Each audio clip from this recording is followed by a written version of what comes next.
Jô, eu tô te vendo aqui. Aparece pra você entrar, ó, acenei pra ti. Você consegue pedir pra participar da live?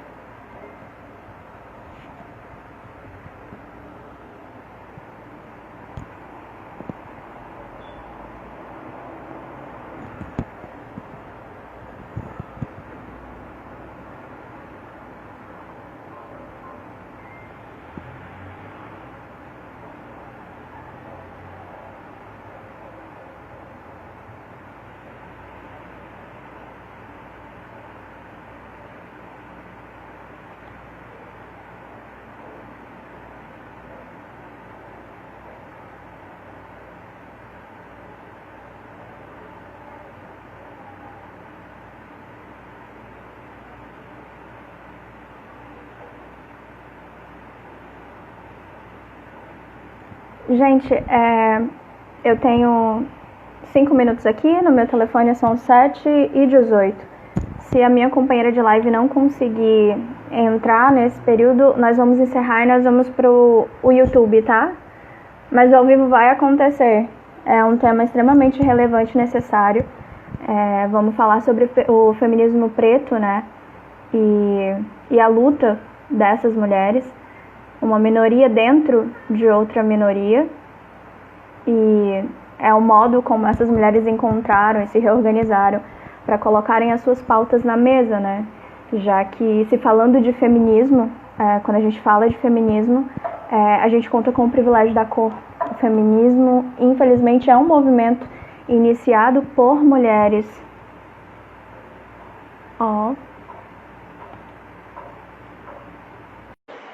Acho que a Jo vai conseguir entrar.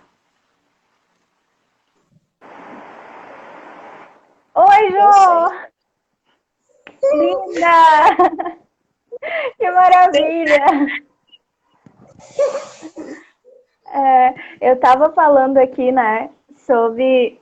Alane, já deu certo, Alane. A Jo tá aqui. Olha só que maravilhosa. Eu tava, eu tava aqui falando... Eu tô te lendo, Alane.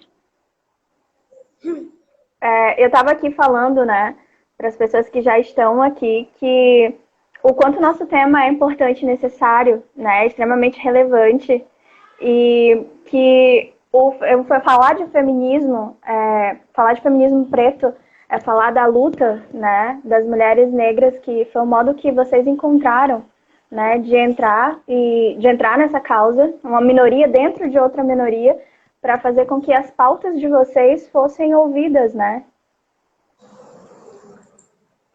Alguém falou aqui, não ignore os privilégios brancos, articula muitas pautas. Sim, é verdade, Ellen, o feminismo não ignora o privilégio branco, mas a gente também não pode negar que o movimento feminista foi iniciado por mulheres brancas e a branquitude, ela é racista, né?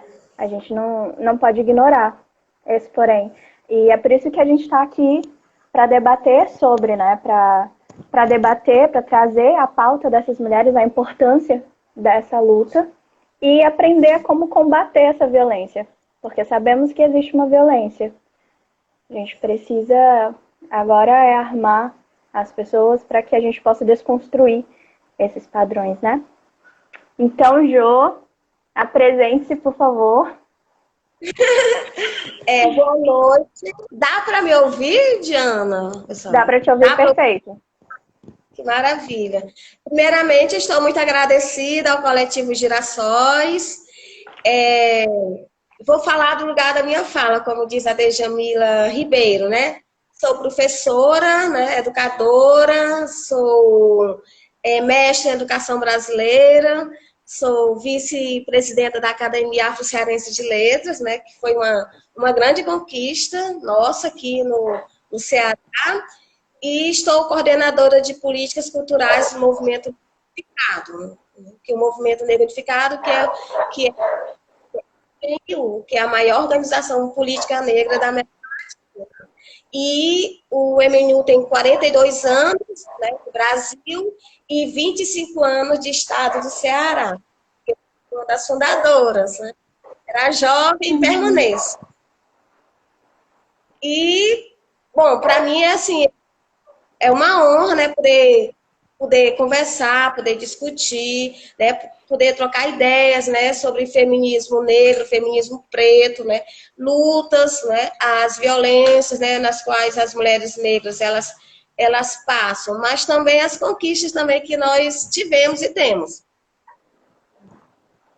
Sim, as conquistas, é super necessário que a gente traga isso, né, enalteça isso. E assim, eu trouxe hoje, né, a nossa primeira conversa, espero, né? Eu trouxe assim, algumas memórias organizativas para compreender melhor, né, assim, como surgiu o feminismo negro, né? Já que se fala tanto em feminismo, que nós temos várias conquistas no Brasil, direito ao voto, poder trabalhar, né? No Brasil e na América Latina e até no mundo. Mas há um feminismo que ele é diferente, né? Ele se diferencia do feminismo que nós chamamos feminismo branco, como existe o feminismo indígena, o feminismo LGBT, o feminismo voltado para as questões das pessoas trans, para as travestis, não é? E o feminismo negro, ele surge na década de 70 e no Brasil, década de 80, não é? Na década de... A gente sabe que na década de 20, né, já existia várias lutas, né, várias mulheres organizadas no Brasil, mulheres brancas, né, organizadas, né, que tiveram várias conquistas que nós consideramos que elas são super importantes, elas são relevantes, né? Da década de 20, de 30, direito ao voto, né? A questão do trabalho, né? A discussão sobre sexualidade também nesses períodos já havia. No entanto, assim, esse feminismo branco, né, que antecedeu, né, o feminismo negro, ele não nos contempla, não nos contemplava, né? Por isso que as mulheres negras organizadas, elas foram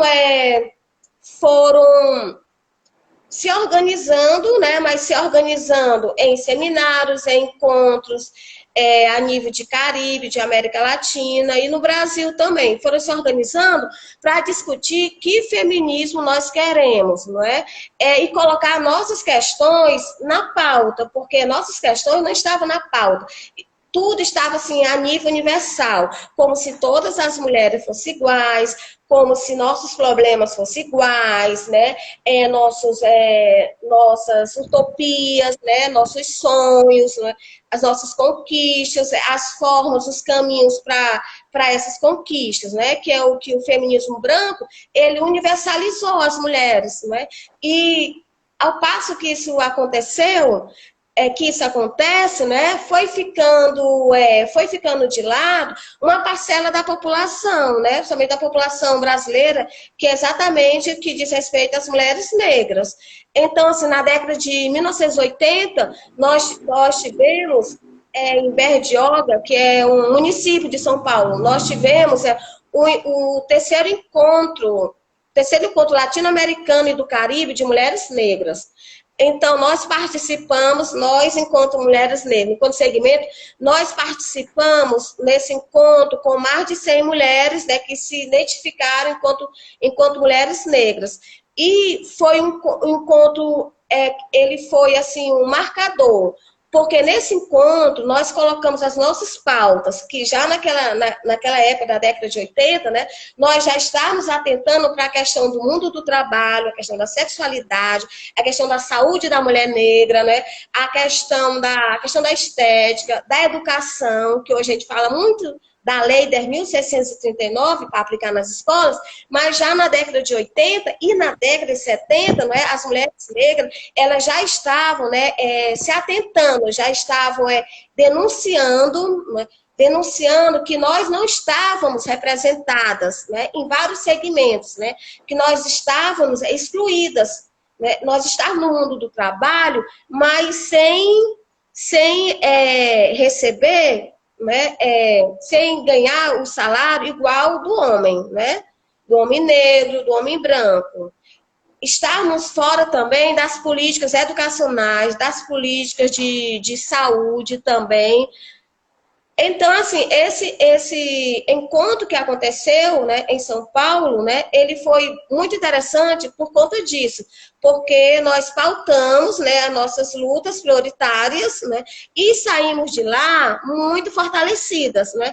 17 estados participaram, né, o Ceará também mandou uma delegação de mulheres negras, né? A delegação saiu de Fortaleza, né? Do grupo de mulheres negras de Fortaleza, né? E isso, assim, fortaleceu, potencializou para que na volta para os estados a gente pudesse fazer toda aquela articulação, toda aquela mobilização dentro do movimento negro, primeiramente, né? Tem que ser dentro do movimento negro. Embora o movimento negro seja um movimento misto, né, que é formado de homens e de mulheres, mas nós tínhamos muita dificuldade, por conta do machismo, do sexismo, também dentro do movimento negro, de colocar nossas questões. E esse encontro, que foi um encontro totalmente protagonizado por nós, ele potencializou, né, essa questão, essa ação, né, de pautar, né, dentro do próprio movimento, começar a discutir com mulheres do movimento negro e com os irmãos e as irmãs do movimento negro. Então, é o primeiro ponto, Diana, que eu trago para hoje, que é um pouco dessa memória organizativa, né? Como é que tudo foi começando no Brasil. Isso no Brasil, porque a nível de mundo já havia várias discussões, né? Angela Davis, né, já discutia isso nos Estados Unidos, né? A nível do Caribe também, várias mulheres já estavam bem organizadas, né? Politicamente mais avançadas, né? No sentido de organização em grupos, em coletivos.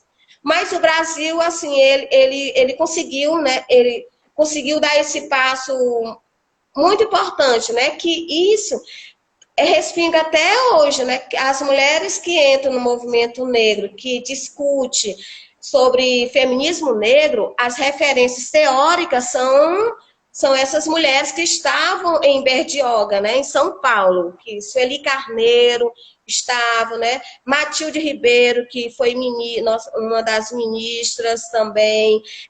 Também a gente teve uma grande importância teórica e presença da Sueli Carneiro, que é outra mulher também de referência para nós, mulheres negras, né? Enfim, várias e várias mulheres, né, tanto a nível nacional quanto a nível local, elas continuam sendo referências para nós, né? Então a gente percebe por aí que a história das mulheres negras não ficou estagnada aos encontros, primeiro encontro, segundo, terceiro encontro que aconteceu no Brasil. Os encontros anteriores, né? Um aconteceu na Colômbia e outro aconteceu no Peru. E é muito fantástico as informações que você traz, porque é de extrema necessidade, né, e relevância que a gente comece a refletir o quanto essa variável de raça e a variável de gênero influencia nas opressões e nas violências sofridas por nós, mulheres, né? Principalmente se tratando da mulher preta, né? Porque o modo como a opressão e a violência chega até vocês não é o mesmo que chega até nós, mulheres que contamos com o privilégio branco, e não é o mesmo modo como nós percebemos, né? E aí a gente começa a acompanhar um outro movimento de luta voltado para essa questão da raça, para essa necessidade que vocês têm de trazer a pauta de vocês para a mesa, né? Já que, historicamente falando, infelizmente, a gente vive em um modelo muito racista, sexista, mixógino, né? E aí, a importância da gente ter a oportunidade de estar aqui, nesse momento, né? Causando e fazendo com que as pessoas pensem, causando essa desconstrução, né, Jo? Eu quero te agradecer muito por ter topado e pela oportunidade de estar aqui e poder te ouvir, né? Para poder aprender e desconstruir padrões. Isso, Diana. Quero colocar aqui também que, embora nós estejamos falando do feminismo, né? Feminismo negro, feminismo preto, feminismo de mulheres negras, né? Mas é um assunto que diz respeito a todas as mulheres, porque quando nós combatemos o machismo, o sexismo, né? A homofobia, a LGBTfobia, né? Toda a sociedade ganha. Eu penso que o mais interessante de trazer, né, no projeto Entre Gerações, não é esse, né, que nós Sim, estamos a hoje? primeira live é nossa. Pois é. Eu Que penso que honra. o mais importante, né, de a gente estar abrindo, né, essa discussão é, assim, conseguir, não é, sensibilizar também, não é? Sensibilizar que esse assunto não é somente um assunto da população negra, somente um assunto de mulheres, não é? É nós, porque quem tem que protagonizar as lutas, as conquistas da população negra é a população negra. Quem tem que protagonizar as lutas das mulheres negras somos nós. Mas que de respeito a toda a sociedade, uma sociedade adoecida, uma sociedade racista, homofóbica, sexista, é uma sociedade que as pessoas elas não vão evoluir assim juntas ao mesmo tempo, né? A gente percebe isso é muito explícito, né? Na sociedade doente de disseminação de preconceitos, né? Se torna muito mais difícil, né? Que a gente almeje, que a gente construa uma sociedade não igual, porque eu acredito que nunca haverá uma sociedade igual, mas uma sociedade com igualdade de oportunidade, né? Isso que o movimento negro pensa, né? A nossa luta, que muita gente falou na década de 70, de 80, de 90, ano 2000, né? De igualdade. Mas a gente acredita na igualdade de oportunidades, né? Que todos e todas têm oportunidade no mundo de trabalho, acesso e permanência na educação, na questão da saúde da população negra, nós temos políticas também de arte, políticas esportivas, políticas culturais, enfim, tudo aquilo que todo ser humano, né, ele tem direito, né, a população negra também tem esse direito, né? É por isso que existe o movimento negro, né, que são coletivos que se organizam em prol da promoção, né, da promoção desses direitos, de oportunidade, de igualdade. E nós só vamos conseguir isso, né, pelo combate ao racismo, pelo combate ao preconceito, pelo combate à discriminação racial, pelo combate ao sexismo, né, que mesmo o movimento negro, ele seja no Brasil, né, protagonizado por mulheres negras, não somente esse movimento negro contemporâneo que nós conhecemos, mas desde aquele movimento negro que aquele movimento negro da época dos quilombos, de Zumbi dos Palmares, né, da Dandara dos Palmares, a Cotirene, né, aqui no Ceará temos a Preta Simoa. Então, assim, essas mulheres que são mulheres de luta, de referências, né, no combate ao racismo, né, nas lutas contra a escravidão, né? Então a gente compreende assim que essas mulheres também não foi fácil para elas, né, nessa sociedade racista. E na sociedade que também o machismo ele também atinge aos homens negros. Não é bom que a gente tenha essa compreensão, né, que os nossos irmãos e nossos irmãos negros eles também sofrem por conta disso, né? Dessa reprodução do machismo. Sim, todos nós, né? Homens e mulheres, o machismo é nocivo para todos. E se tratando do feminismo, não é uma frase minha, mas acho que eu já ouvi muito, um feminismo que não luta pela liberdade de todas nós, né? Não é feminismo. E é por isso que vem essa necessidade mesmo de falar, de discutir sobre, para que a gente possa desconstruir esse padrão violento, né? Porque quando a gente fala de feminismo, quando a gente está trazendo aí a luta das mulheres pretas, a luta desses homens também que abraçam esse movimento, a gente está falando de uma luta contra a violência, né? Infelizmente, a violência é um fenômeno social e cultural que acompanha a nossa sociedade ou as grandes, a construção da nossa cultura é muito violenta, né? Desde sempre a violência está presente. E quando a gente traz essa questão da luta de nós mulheres, né, para nos mostrarmos independentes, para nos mostrarmos iguais, sem essa necessidade de ter que, enfim, de fugir desse perfil opressor que o machismo emprega desde sempre, né, dessa sociedade patriarcal. A gente está falando de uma quebra de padrões gigantesca desde antes e que não é uma luta que é só nossa do aqui e agora, né? É uma luta que começa lá atrás, assim como Sim. você citou.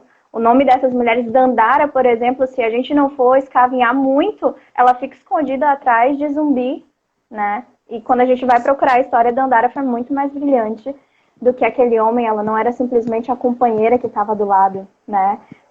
O livro da vida de Dandara foi um eterno faz acontecer, né? E é isso que nós, mulheres, no aqui, no hoje, né? A nossa luta é justamente para que não fique em um simples faz de conta, que a gente possa fazer acontecer, que a gente possa ir auxiliar outras mulheres, né, a se libertarem desses padrões e principalmente a se empoderarem da própria história, né? Você me indicou a leitura de Neuza Santos, né? E nossa, eu mergulhei assim, é impossível você não se sentir culpada pelo privilégio da cor, né? E principalmente por perceber o quanto esse nosso sistema racista, né, maltrata as mulheres pretas, o quanto a luta de vocês se torna muito mais árdua do que a nossa, né? Justamente pelo que eu já falei anteriormente, o modo como as opressões e o modo como a violência chega até vocês é muito mais intenso do que o modo como nos afeta, porque contamos com esse privilégio branco, né? E enquanto eu estava aqui vasculhando as páginas do livro dela, enquanto eu estava mergulhada, eu não pude não ser jogada em um momento de reflexão e pensar que, e ela já traz isso, né, no livro, o quanto é cruel o fato de tirarmos a identidade desse povo preto, né? Porque se eu paro para ver na minha história, eu posso dizer que eu sou descendente de portugueses ou a fulana é descendente de espanhóis. E o povo preto a gente fala da África, mas a África não é um país, é um continente, né? E a violência já começa por aí. E sem perceber, e às vezes sem querer, nós que estamos à frente dos movimentos, a gente acaba por perpetuar pequenas violências invisíveis, né? Essa desconstrução é diária e extremamente necessária. Verdade, Diana. Pois vamos divulgar mais a Neuza Santos, né? Assim, que a Neuza Santos, né? Médica psiquiatra, psicanalista, escritora, assim, seria muito interessante que as pessoas lessem, né? Lesse Neuza Santos, assim, que é referência para nós mulheres negras, é uma referência para nós da educação, né? Do mestrado e doutorado da educação na UFC, na UES, né? Assim, uma mulher que ela por ser psicanalista, ela absorveu muito né, de dores, né, de dores de outras pessoas, de famílias negras, né, de pacientes negros e negras, né, e a Neuza Santos, ela não suportou, né, tanta situação de racismo, embora ela fosse médica psiquiatra, fosse psicanalista, escritora, mas era uma mulher negra, né? Uma mulher negra com todas as vulnerabilidades que nós temos. E aí ela quebra o mito que a mulher negra é uma mulher forte, né? Todas somos fortes, todas as mulheres, mas temos também nossas fragilidades, né? Sim. E a negra, assim, no livro Tornar-se Negro, assim, é bem interessante que ela, ela trata muito da questão da emoção, muito da emoção. E a Neuza, eu sempre referencio, quando falo do feminismo negro, quando ela fala que o povo negro ele tem que ter sua autonomia, né? Ou seja, ele tem que. Não é outra população que tem que escrever sobre a população negra, né? A população negra tem que ter a sua autonomia, né? De escrever sobre ela, de contar a sua história, de ressignificar a sua história. Então, assim, a Neuza, para mim, ela é uma referência também de mulher negra, de mulher negra atuante, de mulher negra ativista, né? De mulher negra que na década de 40, 50, 60, 70, imagine uma médica negra, né? Até hoje, né, professores e professoras negras, né? Embora tenha muitos negros e negros na educação, mas eles geralmente não chegam muito ao nível superior, né? Geralmente fica até o ensino médio. E imagine uma médica negra, né? Que nós não temos muitas e muitas médicas negras, não é? E a Neuza, essa referência também da psiquiatria preta, né? Da psicanálise preta, né? A referência também para quem está se formando. Então, assim, fica novamente a dica de leitura, que ela é maravilhosa, né? E ela fala muito bem sobre essa questão das dores, né? Das dores, não somente as dores físicas, mas essas dores de alma, né? As dores de quem passa por um processo de racismo, de discriminação, de exclusão social, né? E isso causa muita dor, isso causa várias sequelas, né? Em nós, né? Em nós, pessoas, mulheres negras. E ao mesmo tempo, né? Que ao mesmo tempo que nós temos essa consciência e nós nunca deixamos de nos organizar, né, de lutar, né, de ressignificar a nossa história, né? Por isso que nós estamos aqui, né, hoje. Sim, entre gerações, ressignificando. Pois é, ressignificando, contando a nossa história, recontando a nossa história. Isso. E todo dia um capítulo novo. E sigamos Isso é. na luta, né? Inclusive, o livro Tornar-se Negro, da Neuza Santos, é das primeiras obras relacionadas, dentro da psicologia, relacionada a essa questão da psicologia racial, né? Ela revolucionou toda uma história, né? Eu coloquei alguns pontos aqui. Uhum. Deixa eu ver. Eu já comecei, né, trazendo essa questão, quando a gente estava falando de uma das maiores violências, é justamente negar a identidade do povo preto, né? Quando a gente fala da África, a gente não está falando de um país, a gente está falando de um continente gigante. Então, a gente nega o acesso a essa história, a gente dificulta o empoderamento, né, do povo preto. E aí vem essa questão da negação da própria cultura. E aí entra justamente o que você vem trazendo, né, Jo? Essa questão da ressignificação de si. Não é à toa que há pouco tempo, com o falecimento, com o desencarne do ator que interpretou o Pantera Negra, houve uma comoção tão grande, né? Porque naquele momento ele deu nome, ele trouxe identidade para um povo, né? Principalmente das crianças, houveram vídeos compartilhados, né? Com emoções muito fortes. O choro de ter visto alguém que estava ali naquele momento representando essa representatividade, né? O quanto isso é importante. Isso. Foi assim, foi um momento histórico para nós, no movimento negro, né? De que a gente, para nós é muito importante, né? Wakanda. E não porque nós não temos referenciais, nós temos muitos referenciais, mas porque foram apagados, né? Houve todo um processo de apagamento da nossa história, das nossas referências culturais, né? As nossas referências científicas, enfim. E como você bem colocou, Diana, né?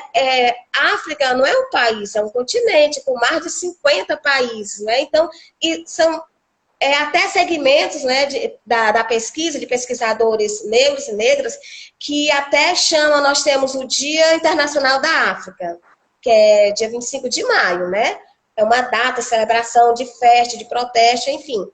Né? Tem vários posicionamentos, né? E a Associação Brasileira de Pesquisadores Negros, ela agora coloca Dia Internacional de Áfricas, ou das Áfricas, porque são várias culturas, né? São várias etnias. Então, Imagine um continente com mais de 50 países, não dá para definir, nem dá para colocar numa caixinha, né?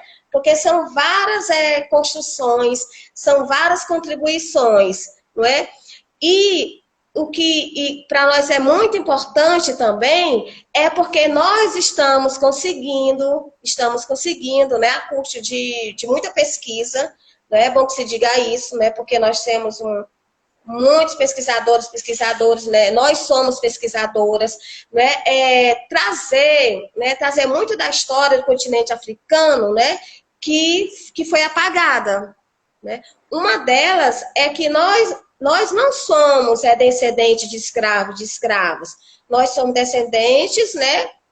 Nós somos descendentes, né? Por um período no Brasil de um povo que foi escravizado, né? Isso é uma grande diferença. É uma grande diferença. Imagine uma criança negra que vai para a escola de educação infantil e ela, no dia 13 de maio, ela tem que pintar uma capa de provinhas, algo assim, que tem uma pessoa negra com algemas, né?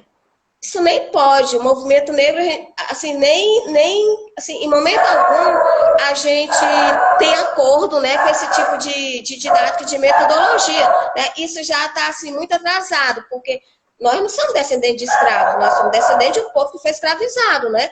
Mas de vários povos que construíram várias civilizações no continente africano, né?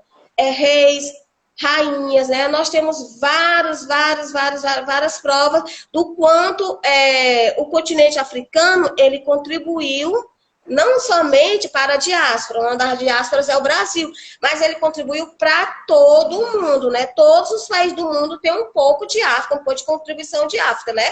Nós temos contribuição na medicina, né? Que um dos exemplos é a cesariana, a cesariana até hoje ela é utilizada para nascimento de bebês. E a gente pensa que isso é uma construção, né, da população branca. Não. Isso é uma contribuição, né, de médicos, né, no continente africano. Né? E temos na astronomia, na astrologia, na própria questão do cultivo, né, da questão da terra. Então, assim, quando os povos africanos eles vieram para o Brasil, né, eles vieram trazendo consigo vários conhecimentos que eles desenvolviam no continente africano, sabe? Então, para nós é muito natural e nos causa muito orgulho, né, saber que nós somos descendentes de reis, de rainhas, né, de príncipes, de princesas, né? Mais do que comprovado isso, né? E algumas das personalidades negras africanas, elas foram o quê? Embranquecidas. Né? A gente tem filme que tem a Cleópatra, né? E aí ela aparece como uma mulher branca, mas Cleópatra era negra, não é? No Brasil, na música, tem uma compositora assim, que eu amo de paixão, né? A Chiquinha Gonzaga. Quando a Rede Globo foi fazer uma série sobre Chiquinha Gonzaga, colocou uma atriz branca. Então, há todo esse processo que passa pela educação, que passa pelos meios de comunicação, que passa pela ciência, de apagamento, de embranquecimento, né, da história da população negra. E aí, quem é a criança? Quem é o jovem? A jovem, a mulher, o homem. O homem que vai ter orgulho de uma história que nos apaga, né? De uma história que foi deturpada, né? E a gente chega na escola, é descendente de escravo. Ou a criança é o quê? Saci pererê. Isso é uma violência racial. Né? As mulheres negras, elas não são referência de padrão de beleza, que é outro tipo de violência também, que é a padronização dos nossos corpos.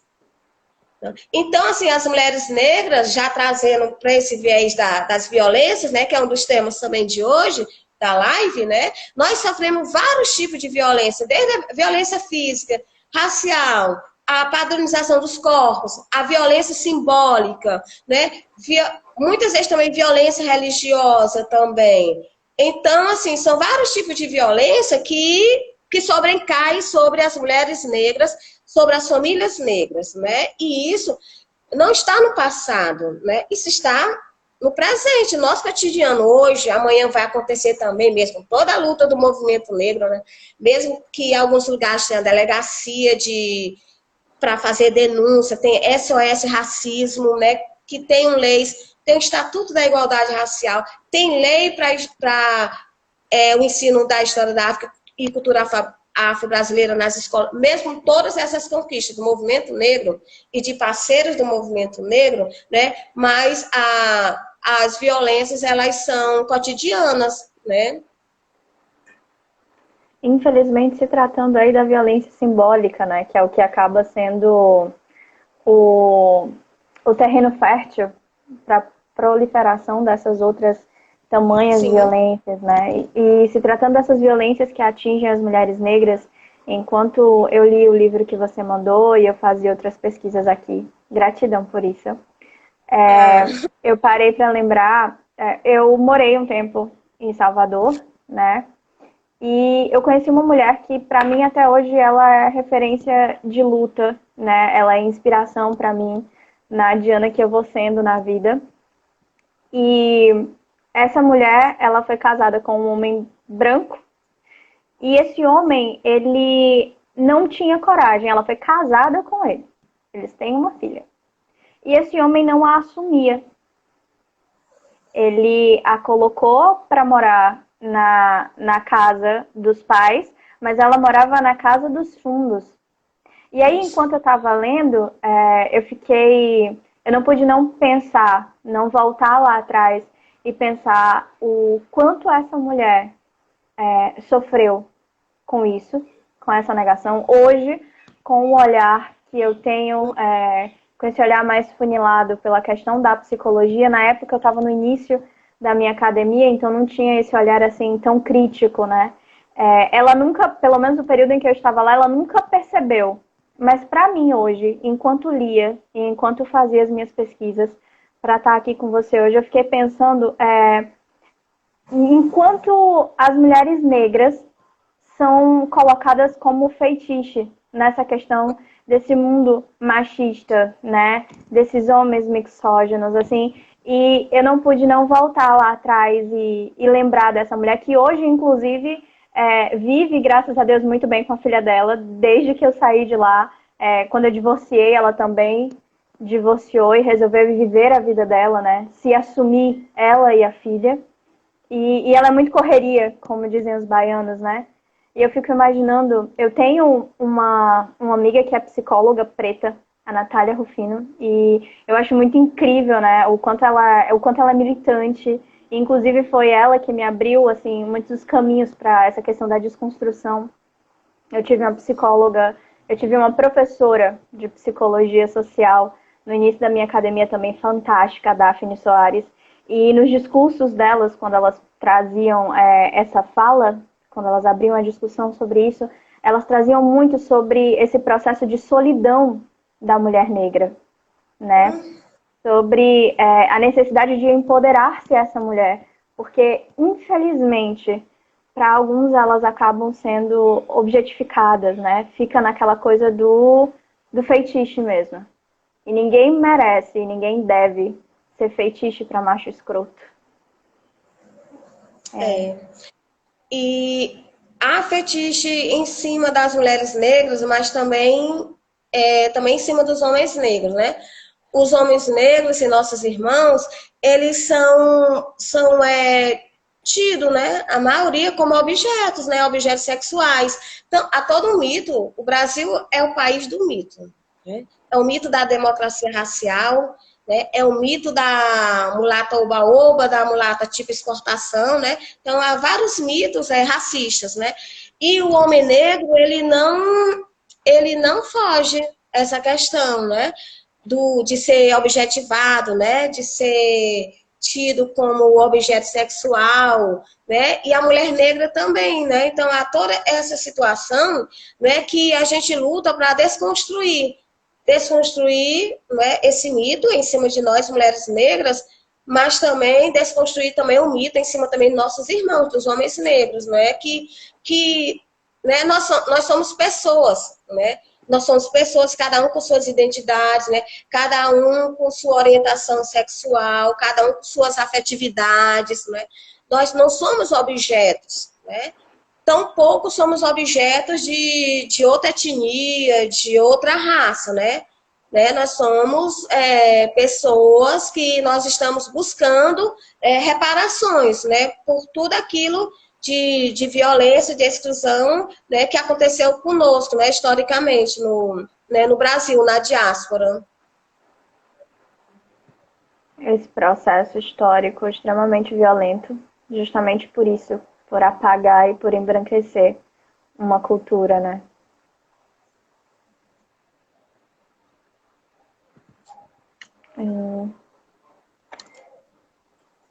Eu anotei tudinho aqui, estou meio perdida nas anotações.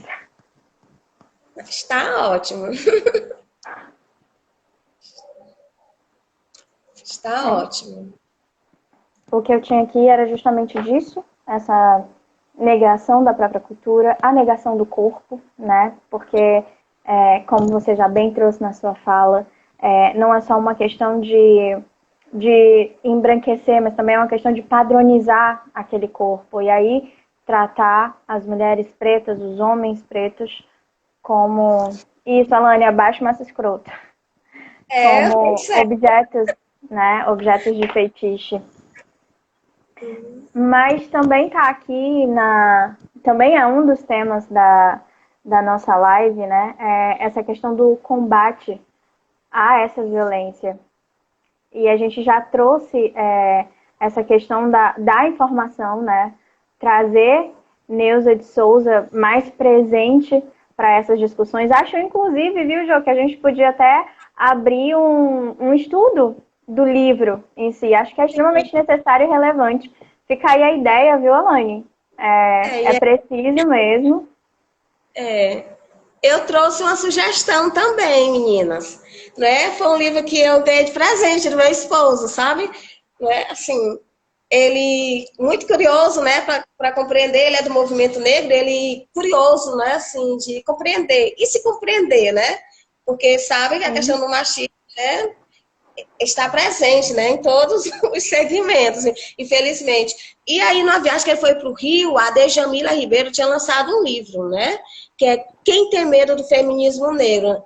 Também, assim, eu deixo aqui enquanto leitura, né, também muito bom da Djamila, porque a Djamila discute, né, várias questões, né, inerentes a isso. Quem tem medo do feminismo negro? Né? Eu até coloquei também no ponto aqui, depois da Neuza, eu coloquei também. Quem tem medo, Djamila Ribeiro. Bem interessante. E o livro, ele já está, ela já liberou o livro em PDF. Eu posso localizar e tirar a Diana. Então, foi liberado. Super aceito. E é muito bom, porque ela discute várias questões, né? Semana passada eu discuti futebol, né? Que é uma coisa que me inquieta muito, essa exclusão das mulheres, né? As relações de machismo e racismo no futebol, tanto na arquibancada quanto na mídia, né? E no campo. E aí foi uma discussão que ela assim emergiu, sabe? Assim, muitos comentários, né? E também muitas ações também. Foi aí que no dia da live, né? Dia da resenha esportiva, a gente percebeu o quanto tem de mulher na linha de frente de esportes em Fortaleza, principalmente nas periferias. E que a maioria é mulher negra. Mulher negra. Mulher negra hétero, mulher negra sapatão, mulher negra bi, sabe, assim, jovem, mulher negra idosa, que estão na linha de frente, sabe? E isso, assim, nos causa muito orgulho, né? Muito orgulho, né? Por saber que nós não estamos somente na academia, somente dentro das escolas, na universidade, né? Nós estamos em locais, né, que historicamente são locais que são ocupados por homens, né? E o esporte, principalmente a modalidade futebol, é uma delas, né? E a Djamila também discute isso, igual a mim, questão do futebol, do esporte. Maravilhosas. Djamila Ribeiro tem o manual, o pequeno manual antirracista, né? Iniciei a leitura e tô lendo com a minha cria, né? Porque é necessário. A minha filha, eu tenho uma filhinha de 7 aninhos e a minha cria é baiana, né? E aí a cor dela é diferente da minha. E aí a gente passa por toda uma desconstrução porque ela parece muito mais com o pai dela. E eu sou mãe solo, graças ao bom Deus. Então, quando nós saímos, as pessoas, e principalmente assim, alguns amigos de minha mãe e alguns parentes sem noção, ainda insistem em olhar pra gente e dizer: nossa, Joaninha, mas a sua filha, ela é tão diferente de você. Olha o cabelo. E aí, por muito tempo, isso criou um impacto, né, na minha filha, essa questão da identificação. Mamãe, eu não pareço com você. Mamãe, meu cabelo não é como o seu. Mamãe, eu não quero ter essa cor. Eu quero ser assim como você e o papai. E aí é uma desconstrução diária, muita leitura. E é todo um processo, assim, de vida. Jo, a Alane tá perguntando aqui qual o nome do gatinho que tá atrás de ti. Pois é, eu disse que uma das gatinhas iria subir na hora da live. É a Iris. São várias, mas essa é a Iris. Ela nunca subiu na estante, é a primeira vez que ela está estreando. E eu quero saudar também aqui, né? Saudar um amigo, um irmão, assim, um companheiro de movimento negro, desde a década de 80, de 90, que é o professor Hilário Ferreira, que é uma referência de pesquisador sobre população negra no estado do Ceará, sobre cultura afro-cearense no estado do Ceará. E eu tenho muito orgulho, né, que o professor Hilário Ferreira está assistindo, acompanhando, né, a nossa live. Seja bem-vindo, Hilário. Você também é arretado, viu? E é uma referência de homem negro, de professor, de educador, né, de pesquisador, de pessoa que, né, sempre procurou, sempre buscou conhecimentos, porque para nós é fundamental que nós tenhamos conhecimentos, né?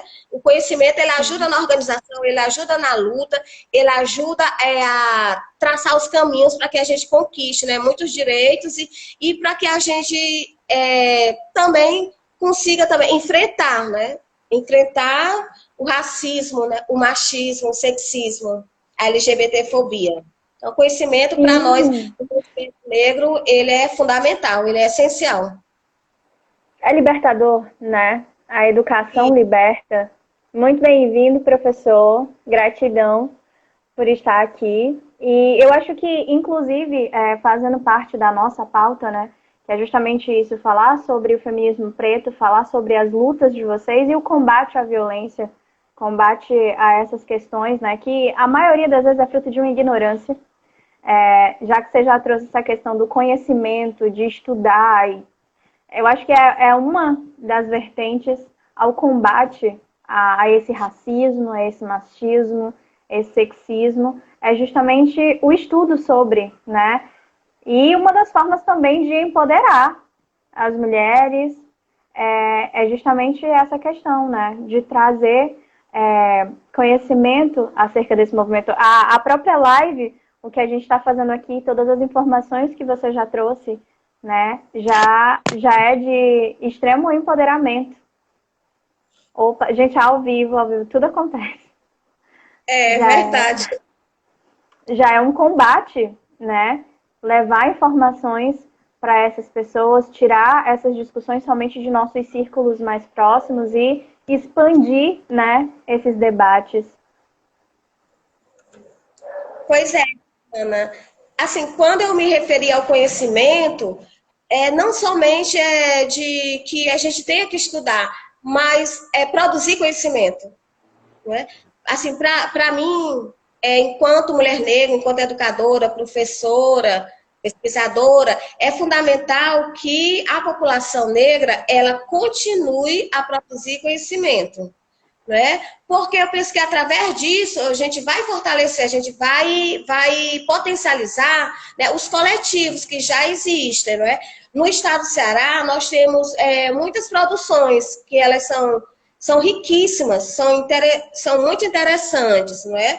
Nós temos Temos a pesquisa, né, do professor Hilário, que foi a dissertação de mestrado dele, né? Temos a minha pesquisa também de mestrado, né, que Memórias Organizativas, que eu pesquisei mulheres negras na década de 1980, não é? E eu eu dei visibilidade às vozes femininas, né?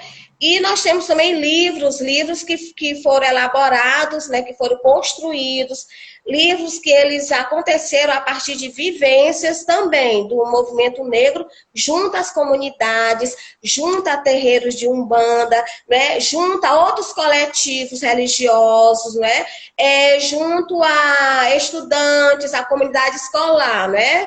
Esse livro que eu estou citando agora, como é que ele foi construído, né, é um livro chamado Memórias Organizativas do Movimento Negro no Ceará, né, práticas históricas e pedagógicas, né? Então, assim, é um livro muito interessante, é um livro assim que é uma boa referência de leitura, né? Boa referência, porque é um livro que ele traz autores e autoras, né, que eles colocam várias experiências com cultura afro-cearense, com cultura afro-brasileira dentro das escolas e a relação da escola com a comunidade, que para nós, população negra, isso é fundamental. Não somente levar a cultura para a escola, mas a escola tem que sair, né? A escola tem que sair daquele local, aquelas paredes, naquela quadra, e a escola tem que ir, né, para os locais de vivências afro-cearenses, afro-brasileiras. Eu penso que um dos caminhos, né, também para potencializar o nosso conhecimento é sair do nosso lugar, né, e ir de encontro às culturas, né, se deixar, né, se permitir sentir as culturas afro-cearenses, as culturas afro-brasileiras, né? Eu penso que esse também é um dos caminhos de potencialização, de ressignificação, né? De conhecimento, de adquirir conhecimento e também de socializar nossos conhecimentos. Sim, o que é de extrema necessidade, né? De sentir, né? De sentir as culturas que são presentes, né? Que existem, que resistem, e também de criar conhecimentos. Sim. E aí a gente tira esses conhecimentos, como infelizmente ficam quase sempre, as discussões acabam acontecendo quase sempre dentro de uma academia. E o público que de fato precisa e que deve ser atendido por essas discussões, que necessita saber sobre, que é o público aqui de fora das comunidades, acabam ficando por fora, né? Tens razão, Ju. A gente precisa socializar esses conhecimentos, isso, disseminar essas discussões. Fazer com que cheguem às pessoas de modo que tenha sentido, né? É uma das coisas que eu acho que é de maior importância. Comunicar a esse outro de modo que faça sentido para ele. Não que seja só um discurso de cima para baixo. Isso. É aquilo que eu falei no início, né? Quando eu coloquei que houve um apagamento, né? Houveram várias tentativas, né? De apagamento da nossa história, né? Das nossas histórias, né? Enquanto continente africano, enquanto diáspora, né? E um desses apagamentos é a exclusão social, uma delas é a questão educacional, né? Uhum. Então, assim, por que a gente vê poucos negros e poucas negras, não é assim, sendo professores e professoras universitárias? Não é por acaso, não é porque a população negra não gosta de estudar, não quer estudar, pelo contrário, mas há todo um projeto político, né, que até os dias atuais tenta de toda forma nos excluir, né, desses ambientes, e um deles é excluir do sistema educacional, né, da educação formal. Sim. E aí a gente acaba vendo um povo marginalizado, né? O meu TCC eu estou escrevendo com a ênfase no sistema carcerário. E, infelizmente, quando a gente para pegar os dados do sistema, a gente vê que a maior parte da população carcerária é uma população preta, né? E aí, de fato, como você bem ressaltou, a gente começa a perceber que o verdadeiro criminoso é o Estado. Por dificultar o acesso a essas pessoas à educação, por elitizar esse processo educacional, né? É muito dolorido e não tem como não se sentir culpado por ter o privilégio branco, né? Isso. E o Estado tem cor, né? O Estado tem sexo, né? O Estado, Sim. ele não está, como eu poderia dizer, sem posicionamento, né? Se ele é parte de um projeto político, né? Um projeto político de apagamento, exclusão, né? E genocídio da população negra, né? Então, o Estado, ele constrói, né? Todos esses mecanismos, né, de exclusão, né, da nossa exclusão, né, e para isso que se justifica a existência de coletivos negros, para isso se justifica a existência de vários coletivos de mulheres negras, de coletivo de feminino, de negros, de negra, de sapatão, né? Enfim, de LGBT, de trans, de travestis, né? Nós estamos organizadas em coletivos, né? Exatamente para poder combater, né? Para potencializar, né? Para poder construir juntas, né? Forma de combate, né? A esses mecanismos de exclusão, de apagamento, né? E de morte. Sim. E é aí que a gente tem que parar para pensar e refletir de quem e para quem são feitas as nossas leis. As nossas políticas públicas estão para atender quem, né? E quem faz isso?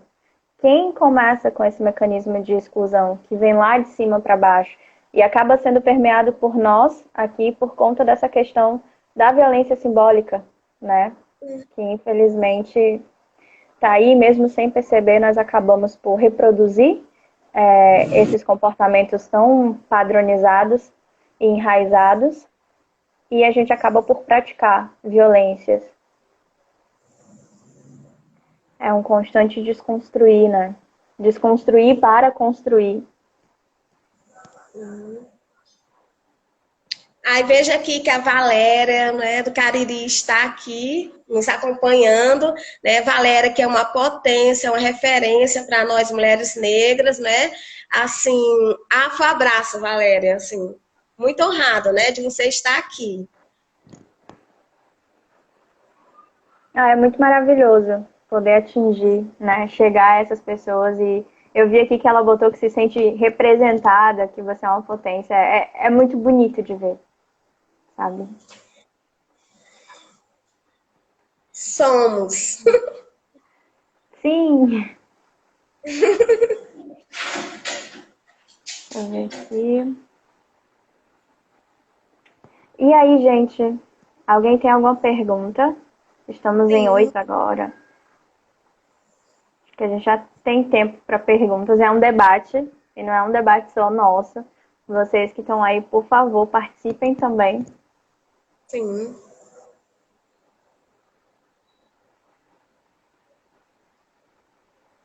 Cadê a Lani?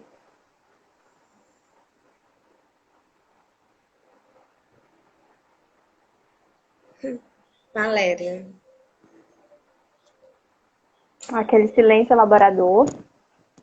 É.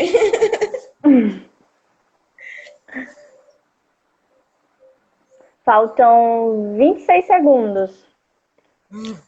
Para o Já, final de já.